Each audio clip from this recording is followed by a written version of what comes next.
వీటన్ news కి స్వాగతం.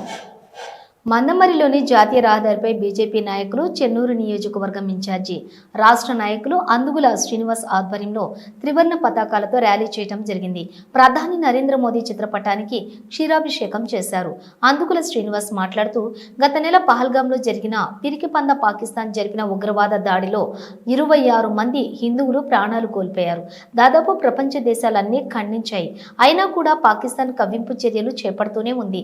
దీనికి ధీటుగా ప్రతి చర్యలు ఎదుర్కొని భారత ఆర్మీ ఉగ్రవాద స్థావరాలపైన మాత్రమే దాడి చేసి ఉగ్రవాదులను మట్టి కరిపించారు. అక్కడి ప్రజలకు ఇబ్బంది కలగకుండా కేవలం టెర్రరిస్టులపైన దాడి చేశారు. ఇది కదా నరేంద్ర మోదీ పనితనం, ఆయన గొప్పతనం అని చెప్పుకొచ్చారు. ఈ కార్యక్రమంలోని నాయకులు, కార్యకర్తలు, పిల్లలు, మహిళలు త్రివర్ణ పతాకాలతో పాల్గొన్నారు.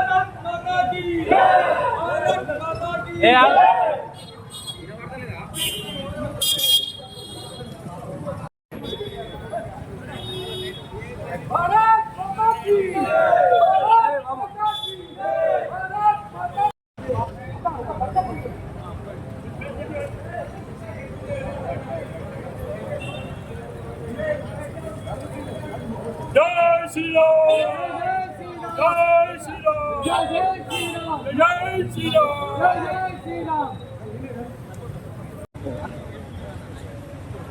ఏప్రిల్ 22న భారతదేశంలో టూరిస్టుల పైన గమ్యగోచర పరిస్థితిలో ఉన్న టూరిస్టుల పైన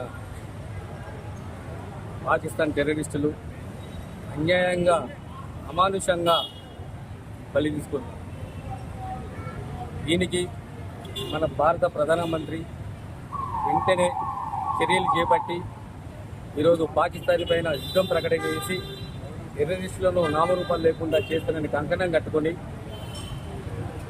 మొన్న 2 రోజుల క్రితమే టెర్రరిస్టుల స్థావరాలపైన మన భారత సైన్యం ఏకధాటిగా దాడులు చేసి టెర్రరిస్టులపైన మొత్తం పూర్తిగా లేకుండా చేయడానికి కంకణం కట్టుకున్నందుకు వారికి సైన్యానికి ఒక సైనికుడిలాగా పూర్తి మద్దతు తెలుపుతున్న మన భారత ప్రధానమంత్రి గారికి మన మందమారి పట్టణం తరఫున పాలాభిషేకం చేయడం జరిగింది.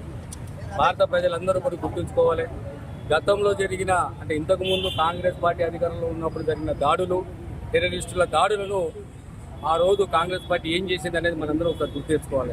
ఈరోజు 26 మంది మాత్రమే చనిపోవడం జరిగింది. ఇదే కాంగ్రెస్ ప్రభుత్వం అధికారంలో ఉండుంటే సోనియా గాంధీ కానీ, రాహుల్ గాంధీ కానీ, ఇంకెవరైనా కానివ్వండి అధికారంలో ఉండుంటే 26 మంది కాదు 26,000 మంది టెర్రరిస్టులు హతమార్చినా కూడా హిందువులను చర్చలకు మాత్రమే పిలిచేది కాంగ్రెస్ ప్రభుత్వం. అది గుర్తుంచుకోవాలి అందరూ. కానీ ఈరోజు మొగాడిలాగా, సింహంలాగా, భరతమాత ముద్దు బిడ్డలాగా ఈరోజు సింహగర్జన చేసి పాకిస్తాన్ టెర్రరిస్టుల పైన దాడులు జరిపించి ఈరోజు భారత మాత బిడ్డనని నిరూపించుకున్న నరేంద్ర మోడీ గారికి భారతదేశం అంతా ప్రజలందరూ ఆహ్లాదం పలుకుతూ అతనికి ఘనస్వాగతం పెరుగుతూ నిజంగా చెప్తున్నా, ఇలాంటి ప్రధానమంత్రి మనకు భారత మాతకు దొరకడం చాలా అదృష్టంగా భావిస్తూ ఒక సామాన్య ప్రజలందరూ కూడా కోరుకునేది అదే. కానీ ప్రజలందరూ ఏకదాటి పైన కుల మత భేదాలు లేకుండా ఈరోజు నరేంద్ర మోడీ గారికి మద్దతు పలుకుతున్నందుకు రాజకీయాలు కూడా ప్రతిపక్ష నాయకులు కూడా ప్రతిపక్ష పార్టీలు కూడా ఈరోజు నరేంద్ర మోడీకి మద్దతు పలుకుతూ భారతదేశం రేపు ఘన విజయం సాధించే విధంగా కృషి చేస్తున్నందుకు ప్రతి ఒక్కరికి ధన్యవాదాలు.